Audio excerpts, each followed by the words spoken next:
Merry Christmas, beloveds. Welcome to Beloved's Best Bets, because if you're gonna ignore your family today, you might as well make some money from it. And you might as well do it with America's favorite sportsbook, BetUS. With over 30 years of top-tier experience, you can bet on all your favorite sports, from the NFL to the NBA to UFC. Just sign up through the link in my bio or description, and BetUS will give you an 125% deposit match up to $2,500 and up to 30 risk-free bets. You cannot beat that. Just remember to sign up through the link in my bio or description. All right, let's break down these games. Man, the NFL's some bullies. NBA has had Christmas on lock for years, and Big Raj gonna start the day off with the biggest star in the league, Patrick Mahomes. The league even made the call to make sure Kadarius Toney don't play so he don't mess up the brand. Now, I know the Raiders just put the beats on the Chargers in historical fashion, but that's still a Raiders team that only hit 30 points once, and that was in their Josh McDaniels emancipation game. That was fool's gold. And now they have a fully healthy Chiefs defense on the other side of them that's still in contention for the #1 seed.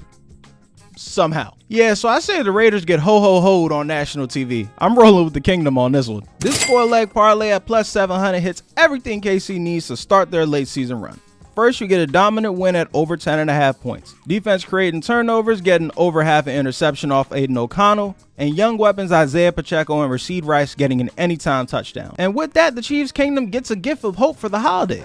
And Santa gave Philly a get-right game for Christmas, and right in time too, because nothing quite calms the city down like watching your team beat up on a division rival while you're drunk off eggnog. This might be the first time in Tommy DeVito's Linguini Sanity run that the Italians in the stadium might actually be rooting against them. Maybe.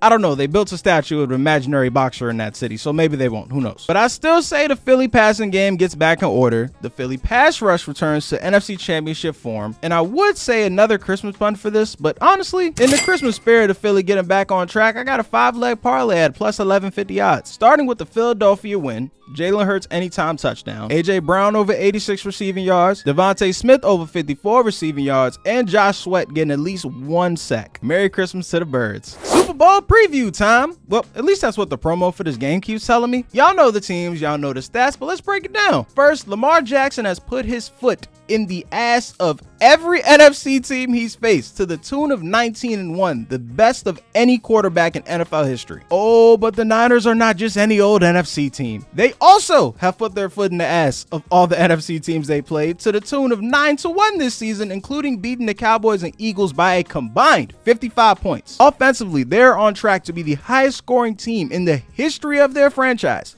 Yes, the very same franchise that had Jerry Rice, Bill Walsh, Joe Montana, Steve Young, yes, them, with a defense that features not 1, but 2 All-Pros in Nick Bosa and Fred Warner. Should be 3, but we're wishing Hufanga a speedy recovery. How do the Ravens outside of Lamar stack up? Well, the Ravens defense is uniquely built to stop an offense like the Niners. Without getting too nerdy, the Niners offense is built on personnel mismatches. Take advantage of linebackers that aren't great at pass coverage, and when you try to get more DBs on the field to counter that, here comes Christian McCaffrey in the run game. And they can do that with the same personnel on the field. Debo, Ayuk, Kittle, CMC, and Juszczyk. Well, the Ravens have linebackers that can cover and stop the run, as well as DBs that love to hit people. On the other side of the ball, that star-studded Niners defense has shown chinks in the armor when it comes to stopping the run. The Cardinals gave the Niners a healthy 236 yards on the ground last week. For reference, the Cardinals have the 7th best rush offense in the league. The Ravens have the 1st best rushing offense by a 20-yard per game margin. I know they're missing Keaton Mitchell, but 1, running backs grow on trees in Baltimore, and 2, most of y'all didn't know who Keaton Mitchell was a month ago, so let's not act like that's a huge deal. Baltimore still isn't perfect though.